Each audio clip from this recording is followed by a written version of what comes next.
Sob rebahan, gimana kabar semuanya? Balik lagi bersama saya Evan di channel Shirogane. Di video kali ini saya akan membahas sebuah anime yang berjudul Blue Lock, yang mana anime ini berceritakan tentang sepak bola. Setelah melihat keadaan sepak bola Jepang saat ini, Asosiasi Sepak Bola Jepang memutuskan untuk mempekerjakan pelatih bernama Jinpachi Ego. Percaya bahwa Jepang tidak memiliki striker egois yang haus akan gol, Jinpachi memprakarsai proyek Blue Lock. Blue Lock sendiri adalah fasilitas seperti penjara di mana 300 strikers berbakat dari sekolah menengah di seluruh Jepang diisolasi dan diadu satu sama lain. Satu-satunya yang selamat dari Blue Lock akan mendapatkan hak untuk menjadi striker tim nasional. Sementara mereka yang kalah akan dilarang bergabung dengan tim selamanya. Salah satu yang terpilih untuk bergabung dalam proyek berisiko ini adalah Yoichi Isagi. Dia adalah seorang striker yang gagal membawa tim sepak bola SMA-nya melaju ke turnamen nasional. Kegagalan itu terjadi setelah dia memilih untuk mengoper kepada rekan setimnya yang gagal daripada mencetak gol sendiri. Isagi pun tak menyia-nyiakan untuk menggunakan kesempatan emas yang diberikan oleh proyek Blue Lock ini. Isagi bertujuan untuk menghilangkan keraguannya dan mengejar keinginan utamanya untuk menjadi striker terhebat di dunia dan memimpin Jepang menuju kejayaan di Piala Dunia. Bagaimana keseruan Isagi dalam menyelesaikan setiap misi yang ada di Camp Blue Lock? Langsung aja kita masuk ke alur filmnya. Dan sebelum dilanjutkan, sekali lagi Mimin ingatkan kalau video ini full dengan spoiler. Di awal cerita kita diperlihatkan dengan MC kita yang bernama Yoichi Isagi, atau kita bisa sebut saja dengan Isagi. Saat ini Isagi tengah berada di akhir pertandingan melawan SMA Matsukaze, yang mana pertandingan ini akan menentukan apakah dia akan lulus ke pertandingan nasional atau tidak. Skor sementara untuk saat ini adalah Ichinan 0 dan Matsukaze 1. Tentu hal ini membuat Isagi sangat tertekan. Situasi di lapangan pun semakin panas, di mana telah mencapai menit-menit akhir. Isagi pun berhasil melewati beberapa pemain lawan, hingga akhirnya harus one on one dengan kiper musuh.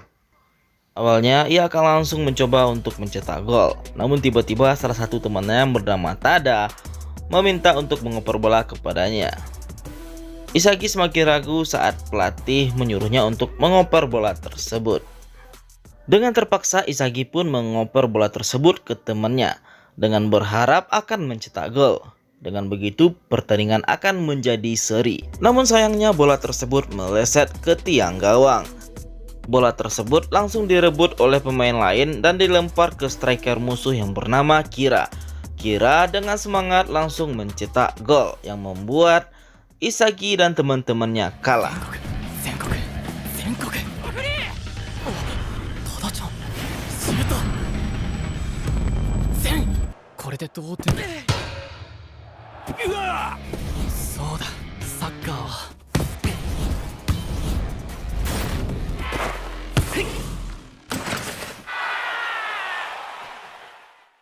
Sebagai bintang timnya, Kira pun diwawancarai berbagai media. Sedangkan di lain sisi SMA Ichinan masih terhanyut dalam kesedihannya. Pelatih pun memberikan semangat untuk semua rekan tim. Terlihat semua orang sangat bersedih, namun tidak dengan Isagi. Ia hanya terdiam dan menerima kekalahan.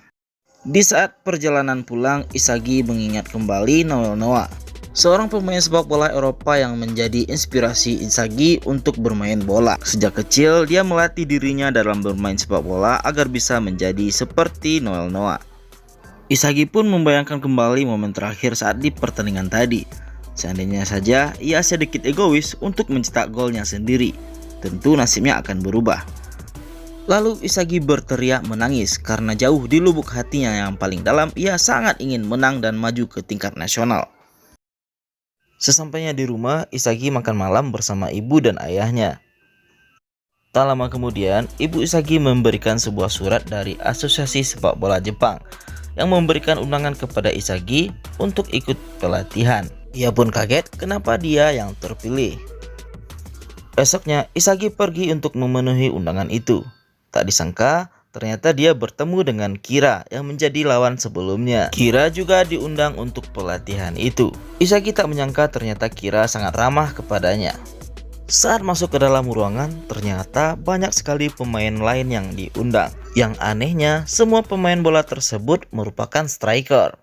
Kemudian datanglah seorang misterius yang bernama Jinpachi Ego. Di sini ia mengatakan kalau semua yang diundang adalah orang terpilih yang menurut pandangannya yang terbaik.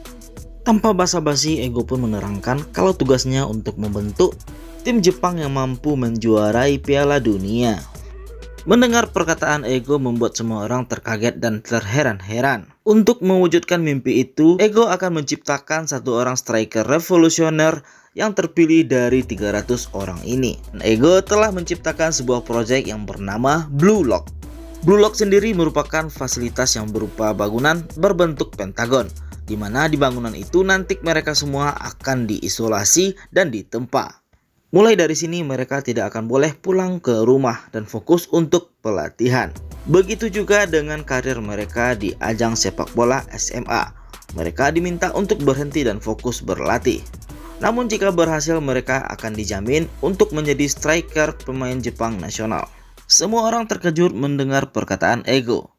Di sini hanya Kira yang berani untuk mengatakan kalau dia tidak setuju dengan perkataan Ego. Dia tidak mau meninggalkan tim yang saat ini sedang berjuang bersamanya, di mana pertandingan nasional saat ini sangat penting bagi mereka. Beberapa orang di situ pun menyetujui perkataan Kira. Ego pun dengan wajah psikopatnya menyuruh semua orang yang mengeluh untuk pulang saja. Ego mengatakan apakah lebih penting bagi mereka untuk menjadi juara SMA atau menjadi pemain terbaik atau striker terkenal nomor 1 di dunia. Menurut Ego, sepak bola bukanlah tentang kerja sama tim, melainkan siapa yang paling banyak mencetak poin gol. Mendengar perkataan itu membuat Kira sangat marah. Ia menganggap Ego tak menghargai pemain timnas Jepang yang telah berusaha selama ini. Namun Ego kembali mengingatkan apakah pemain timnas Jepang selama ini pernah menjadi juara dunia, lantas membuat semua orang terdiam. Yang Ego maksud adalah menjadi pemain terbaik di dunia.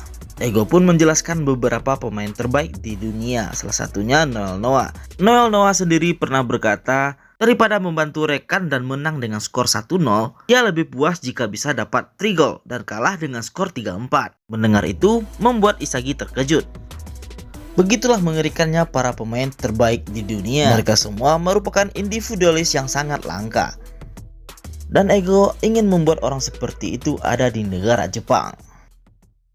Isagi seperti terhipnotis oleh semua perkataan Ego. Ia pun membayangkan dirinya mencetak gol di ajang Piala Dunia. Tanpa ragu Isagi berlari untuk menuju ke Blue Lock. Lantas semua orang pun mengikuti langkah Isagi.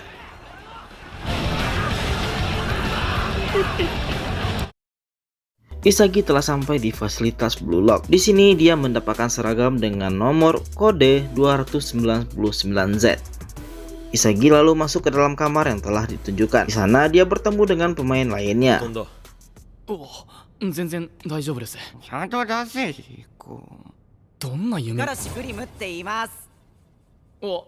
Ego kemudian muncul di layar monitor. Ia menjelaskan perihal proyek Blue Lock. Semua pemain dalam kamar ini adalah rekan satu tim sekaligus rival. Lalu nomor yang ada pada seragam mereka adalah tolak ukur seberapa tinggi peringkat di antara 300 pemain Blue Lock. Karena hal itu, Isagi kaget karena dirinya berada di peringkat 299. Namun peringkat ini bisa berubah tergantung hasil pelatihan mereka. 5 teratas di Blue Lock akan langsung menjadi striker timnas U20 yang akan diadakan 6 bulan lagi. Sementara yang tereliminasi akan langsung di blacklist dan karir sepak bolanya akan hancur. Lebih lanjut Ego menjelaskan yang dibutuhkan untuk bertahan di Blue Lock adalah egoisme, dan pelatihan pertama pun langsung dimulai. Pelatihan ini dinamakan hantu menangkap manusia. Siapapun yang terkena bola akan menjadi hantu. Yang masih menjadi hantu saat waktunya habis akan tereliminasi. Hantu pertama adalah Gurimu Igarashi, karena dia merupakan pemain dengan peringkat terendah. Igarashi langsung menargetkan Isagi karena dia yang paling lemah setelah dirinya. Di sisi lain, Kira masih protes. Dia tidak setuju masa depan sepak bolanya dihancurkan oleh Ego dengan permainan yang tidak masuk akal ini. Igarashi terus mengincar Isagi, hingga akhirnya ia sampai dekat anak yang masih tidur. Saat akan menendang bola, tiba-tiba anak itu bangun sambil menendang kepala Igarashi. Anak itu bernama Bachira. Kemudian seorang pria berambut kuning bernama Kunigami menghalangi Bachira agar tak berbuat curang. Namun sialnya, Iragashi mengambil kesempatan itu untuk menendang bola mengenai Kunigami. Kunigami yang kesal mulai menendang bola dengan keras untuk membalas dendam ke Iragashi. Tapi sayangnya Iragashi memegang Isagi hingga bola mengenai tepat di perut Isagi.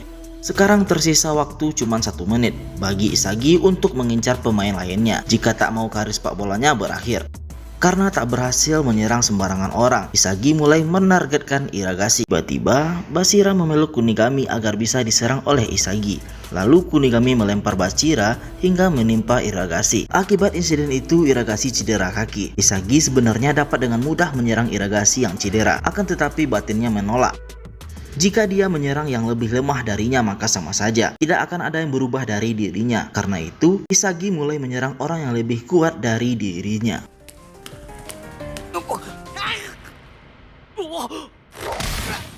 おはよなんじゃこいつ。うかイガグリ潰す。痛くない。ほら全力で逃げ切ったら終わりにしたくない。正々堂々やれっつってんだろうが。来んなって終わりたくね。ここはそういう場所だ。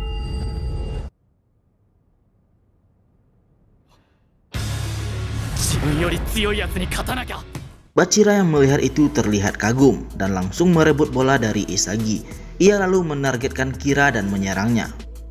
Kira berhasil mengelak serangan dari Bashira. Tak tinggal diam, Bashira kembali mengoper bola ke arah Isagi. Tanpa sadar, Isagi menyerang orang yang lebih kuat dari dirinya. Seolah monster dalam dirinya bergejolak dan menggerakkan tubuhnya secara tidak sadar. Tak disangka-sangka, Isagi langsung menendang bola tepat mengenai kepala Kira. 潰すなら とは言ったフットボールの部位ではない一流強いやつ。 突如 Demikian untuk episode kali ini, kita akan melanjutkan di part berikutnya.